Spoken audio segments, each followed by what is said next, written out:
day everyone, I am Jency Tapayan. My assigned topic is all about the nerve physiology. Neurons have two major functional properties, irritability and conductivity. Irritability, the ability to respond to a stimulus and convert it into a nerve impulse, and conductivity, the ability to transmit the impulse to other neurons, muscles, or glands. Electrical conditions of the resting neuron's membrane. The plasma membrane of a resting or inactive neuron is polarized, which means that there are fewer positive ions sitting on the inner face of the neuron's plasma membrane than there are on its outer face.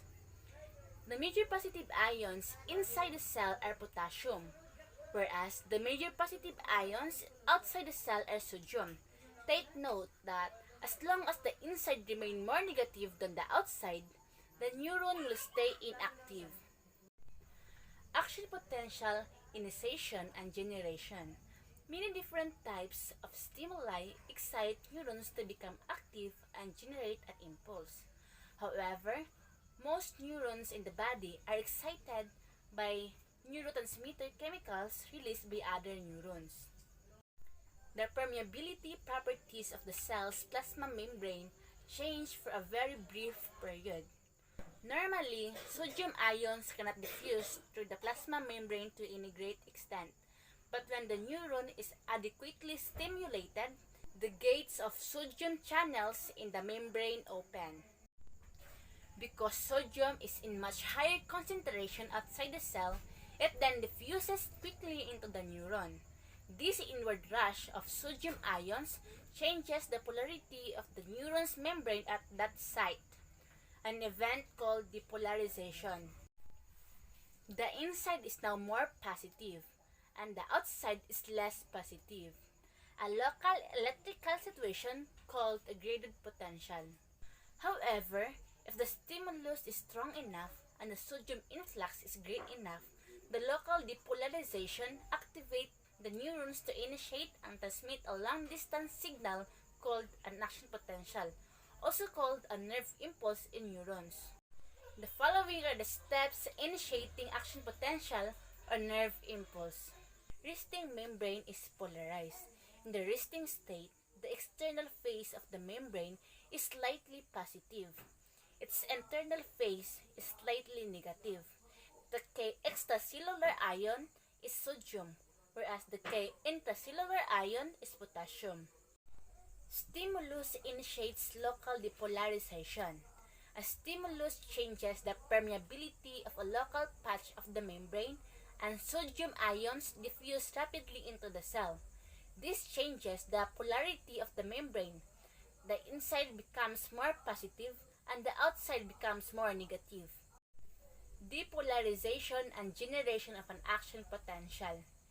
If the stimulus is strong enough, depolarization causes membrane polarity to be completely reversed, and an action potential is initiated. Propagation of the action potential.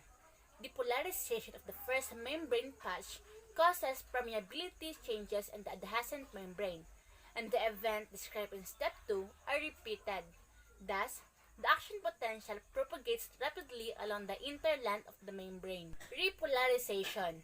Potassium ions diffuse out of the cell as the membrane permeability changes again, restoring the negative charge on the inside of the membrane and the positive charge on the outside surface.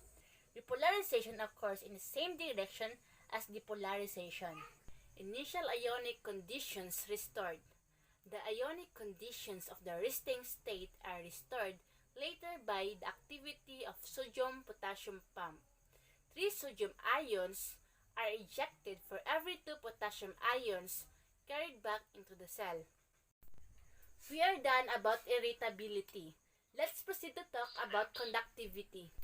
How does the electrical impulse traveling along one neuron get across the synapse to the next neuron to influence its activity? A neurotransmitter chemical crosses the synapse to transmit the signal from one neuron to the next or to the target cell. These are the events that occur at the synapse.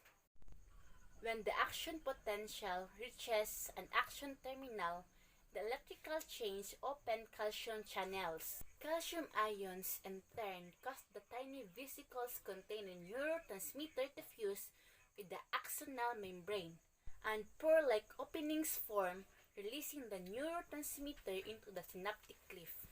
The neurotransmitter molecules diffuse across the synaptic cliff and bind to receptors on the membrane of the next neuron.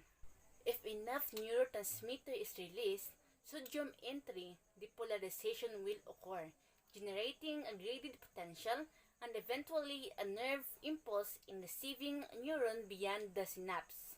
Ion channel closes. Neurotransmitter is broken down and released. The electrical changes prompted by neurotransmitter binding are very brief because the neurotransmitter is quickly removed by the synaptic cliff. Now, let's talk about physiology reflexes. Reflexes are rapid, predictable, and involuntary responses to stimuli. Reflexes occur over neural pathways called reflex arcs and involve both central nervous system and peripheral nervous system structure. The types of reflexes that occur in the body are classed as either somatic or autonomic.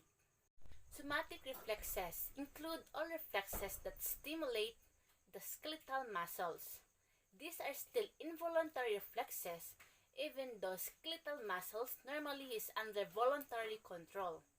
When you quickly pull your hand away from a hot object, a somatic reflex is working.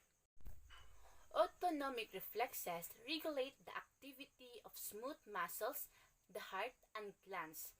Secretion of saliva, salivary reflex, and changes in the size of the eye pupil, pupillary reflex are two such reflexes.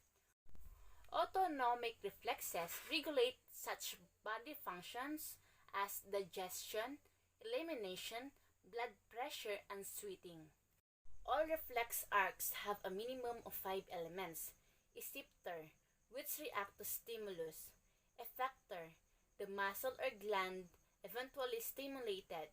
Sensory neuron and motor neuron to connect the two, the receptor and effector. Lastly, the integration center, or also known the central nervous system integration center. It is the synapse or interneurons between the sensory neurons and motor neurons.